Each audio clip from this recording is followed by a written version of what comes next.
Welcome to the Opt-In Podcast. I am Melissa Franks, your host, and this is where we go from surviving to thriving in business. This month, the month of May, is Mental Health Awareness Month. Last week, you heard me talk about resiliency. You heard me share my personal story about how I have leveraged the learnings and the behaviors and, quite honestly, the grit that I built over the 25 plus years of my career to not only survive, but have some of the biggest moments of my professional life to date last week. And that personal story was one that I really wanted to kick off Mental Health Awareness Month for you, because not only am I getting this opportunity, I'm also getting more opportunities to speak publicly.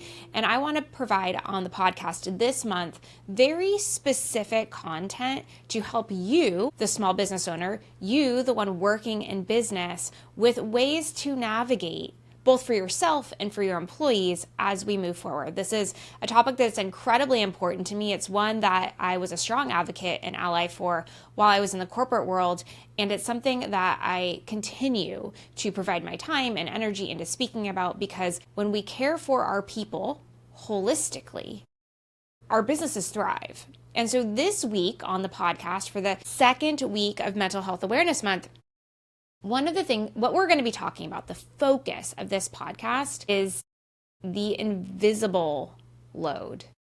Y'all know what I'm talking about? I'm talking about hustle culture. I'm talking about the real expense that being an entrepreneur can have on your physical health and your mental health. Now, before we get into any of this, these podcasts are going to be relatively bite-sized because I want you to be able to sit with them and have actionable tactics when you walk out of the episode to follow through with, put into play, see what happens. So what I'm going to talk about today with hustle culture is it's something that is really interesting divide inside of the entrepreneurial space. And the reason for that is because you have large business influencers. And yes, I'm going to call them that, even though in some cases they've had in some cases they've had 9-figure exits from their businesses. And so yes, they're very successful from a business perspective. And what they have now done is they've pivoted themselves into a position of coaching and providing advice and guidance. And many of them, in fact, I just heard another podcast today where they speak very directly about the need to outwork everybody. And I want to talk about that and how you can make a decision if it's right for you and other things that you can do if it's not. I am somebody who followed that advice. I never even got that advice. I was somebody that when I entered the corporate world after I graduated from college, I realized very quickly that I had more stamina, more drive, more energy, more fire than just about everybody. And that as long as I outworked and outlasted, hello survivor, and in some cases outplayed everybody around me, I would succeed. And when you get encouraged by results from that, it continues, and sometimes it continues long after it doesn't need to anymore. Most of the people that are talking about outworking everybody else are talking about you doing that at the very, very beginning. They're talking about doing that so that you can get momentum, so you can figure out what works. They're talking about you doing that to start you off.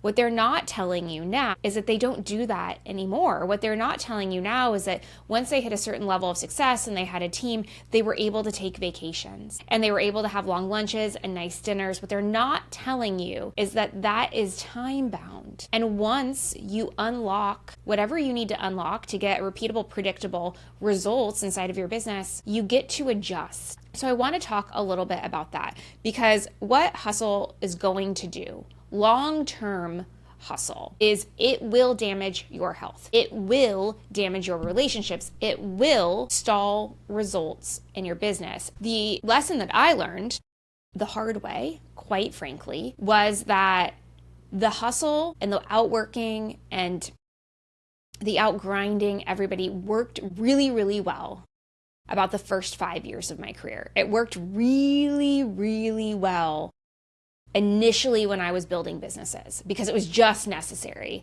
We had to figure things out. We had to solve problems. We had to react fast. We had to do all the things. And then when I continued to use that approach as I moved forward, as I advanced in my career, as I stabilized the businesses that I was growing, we hit a plateau.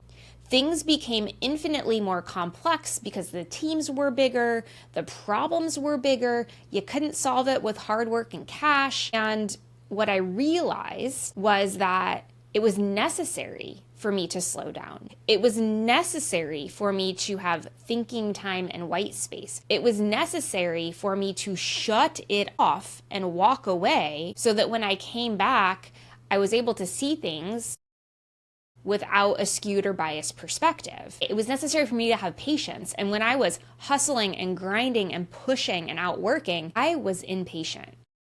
If people could not keep up, I left them behind. And when we got over that initial period where hustle works really, really well, I couldn't leave people behind because I needed them to stay with me. I needed them to finish the race with me. In some cases, I needed to be able to pass the baton off to them. And if I had smoked them, all that ended up happening was I had to stand and wait. And so what I started to realize as I advanced through my career, and then when this realization started to happen was when I hit middle management and I was managing multiple teams. I was managing managers that had employees working for them, that I had to keep everybody together. We all needed to understand the same goal and I couldn't leave people behind. The hustle wasn't working anymore. And the reality is that once you start having people work for you, you can only move as fast as your slowest team member. Full stop. And you are never, ever, ever going to get a team full of people that move as fast as you. One of the reasons they're not is because they don't own the business. Gary Vee likes to say this all of the time. If you're not going to pay them like you, they're not going to work like you. So you have to be really cognizant of the fact that as you expand your business, as your business grows, as your team grows in size, you can only move as fast as the slowest player. And just because they're slower than you doesn't mean that they don't belong there. It just means that you need to identify the speed for which you can move going forward. It will naturally help you adjust and exit that period of hustle, hard work, grind, no sleep, etc. So what ends up happening when we get through that, what ends up happening when we get on the other side and we realize, like, I can take a deep breath, I can take a vacation, I can do all of these things, is that there becomes this need, because we are hearing collectively that you have to outwork. Wealth loves speed. That's another quote that I hear all of the time. And what will happen is you will start to take on internally an invisible load. You will start working on things that you don't tell anybody about. So what starts to happen is you figured out you needed to pull back, you needed to move at the speed of the slowest person on your team. Your business is steadily growing, like things are good. Or maybe things are still troubled and problematic and you're working it out, but you can only move as fast as your slowest player. So this is where we are. And then you start to stay up late at night thinking of new ideas. You spend time taking things away from people that aren't working quite right so you can add them to yourself. You just start to add things to your plate. Right? And slowly, all of a sudden, you're just as busy as you were in the early days when you were a solopreneur, except nobody knows. Nobody knows except for you, because you have all of this other stuff going on and you kind of see it as a badge of honor.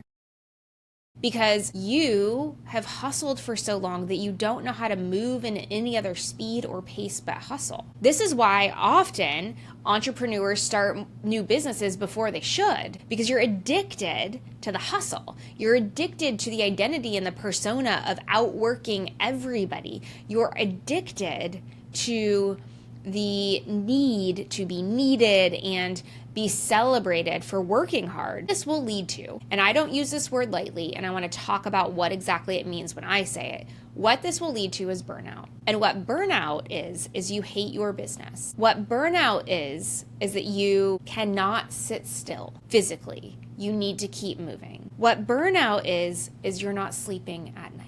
What burnout is that your nutrition is way, way off. What burnout is is you have no patience. We think often that burnout equals lethargy or emotion, tears, breaking down, emotional breaks, and sometimes it can lead to that. Often, burnout manifests itself as anger. Often, burnout manifests itself as becoming destructive. Alex Hormozi tells this story about how when he was hustling incredibly hard and he was doing all of the things, he got a DUI. He got into a car accident, solo car accident. He didn't hurt anybody, but he literally crashed his car.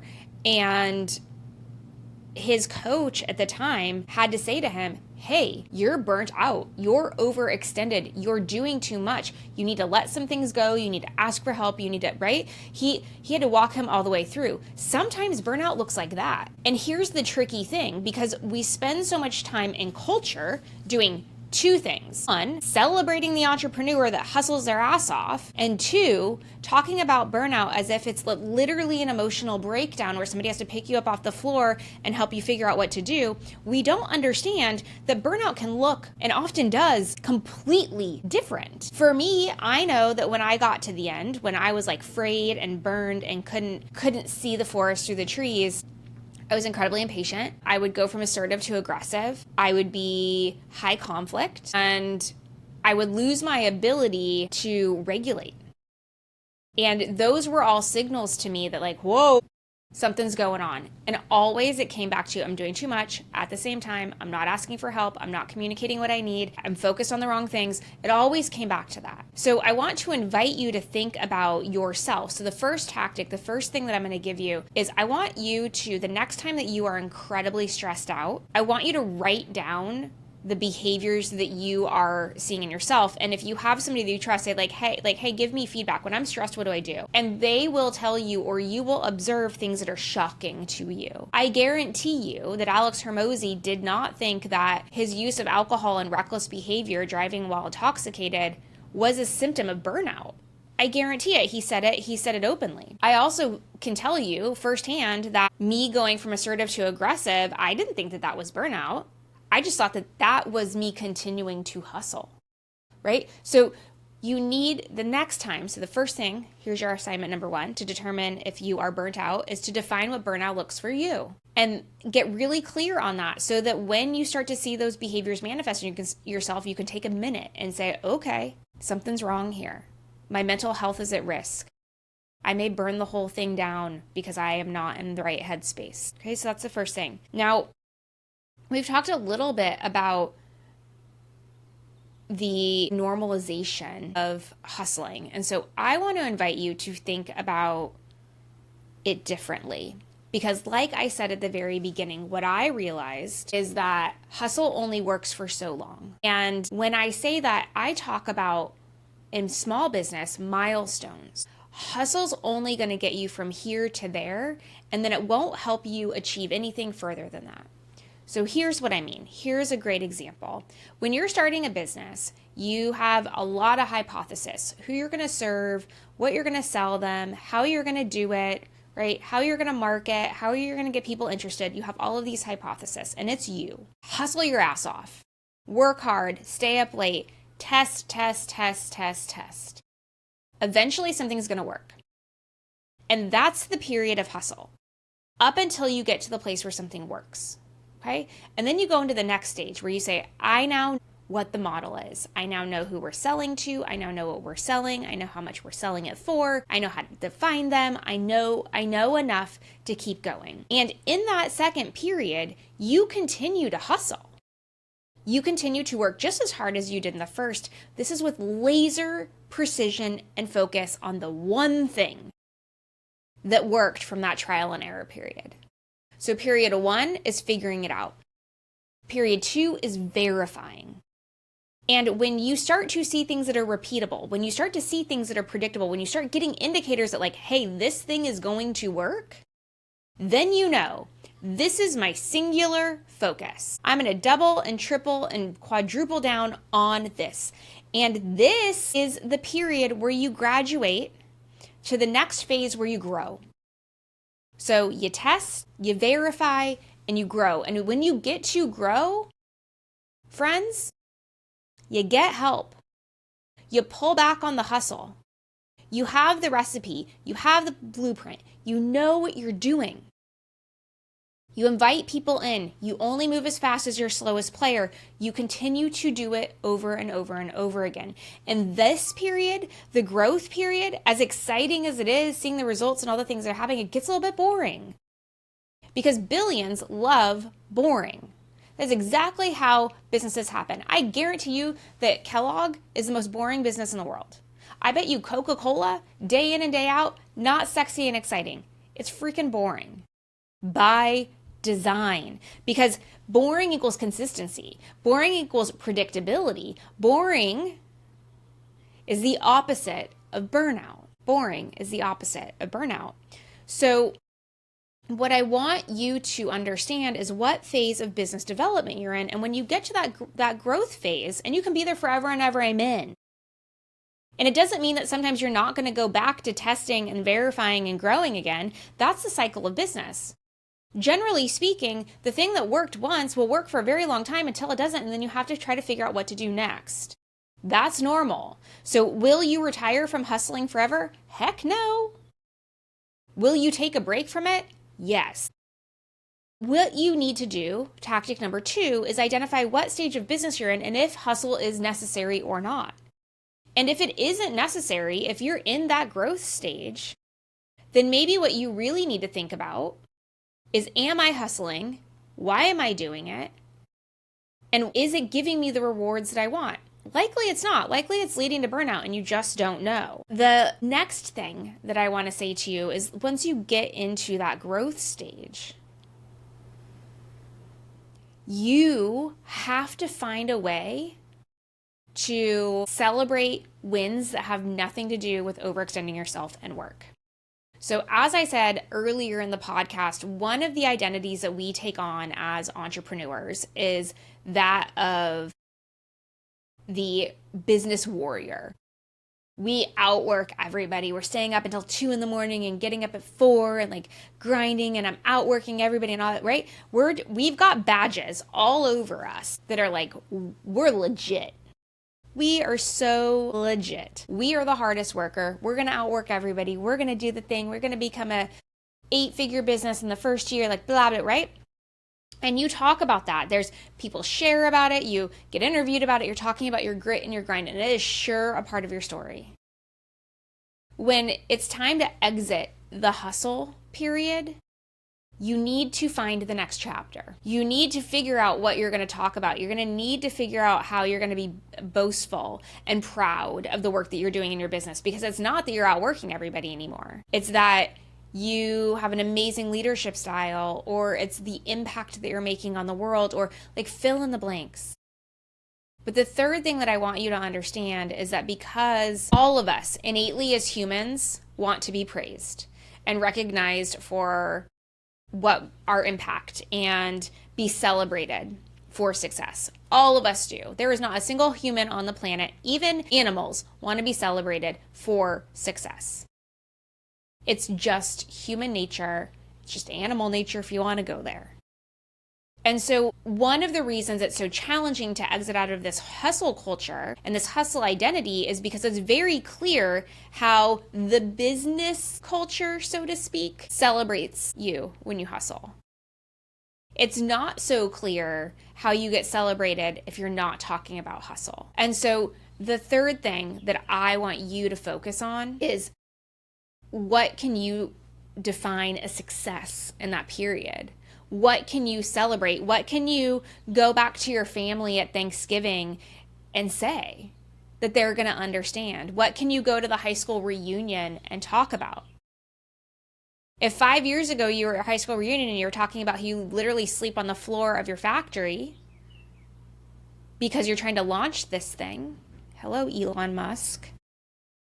5 years later, when you're not sleeping on the floor of your factory anymore, what are you going to talk about? How are you going to celebrate your success? How are you going to communicate to the outside world all the good things that you have done? When you can figure that out, when you understand how to recognize good, great, all of the things that have nothing to do with hustle. It's incredibly natural and organic that you just move away from all of the behaviors that define hustle. You don't see yourself as somebody that does those things anymore because you see yourself as somebody that does other things. So the third thing is define your measurement, figure it out, and then communicate and celebrate, because that is how you teach yourself to walk away from your body rewarding you for what you think is success, which is burnout and exhaustion, and you will find a way to walk towards the other things, whatever those might be for you. Now, just some other very easy ways to remove yourself from hustle culture are the following. 1, set boundaries. For business owners that have always been grinding and working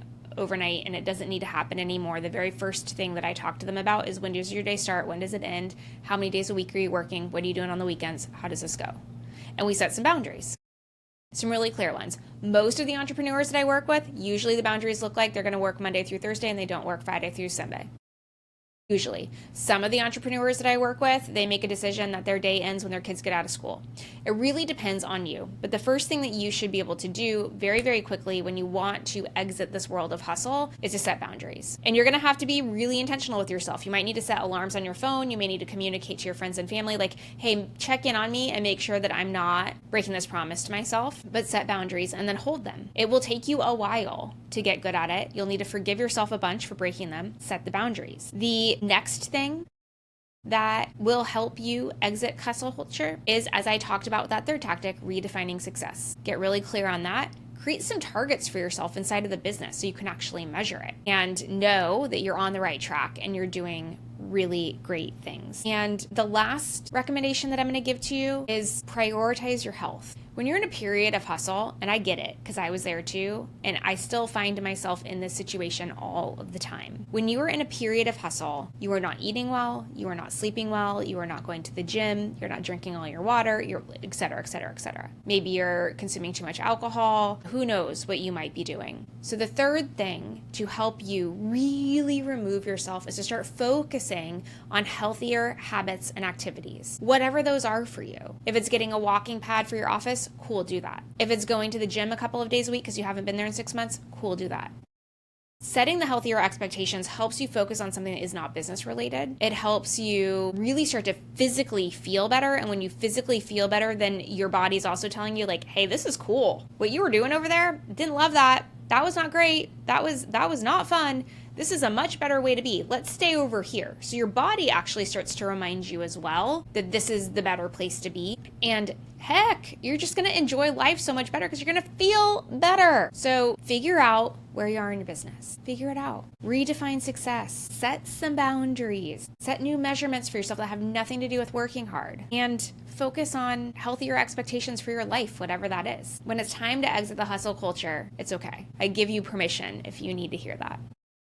This is a part of taking care of your whole person. It's a part of taking care of your team's entire person. And if you see somebody on your team that's living in the land of hustle and you want to help pull them out, these are tactics that you can start to lead with as well. These are policies you can put in place in your business to help them set boundaries and have a healthier lifestyle. You are the driver of the car. You can really figure it out.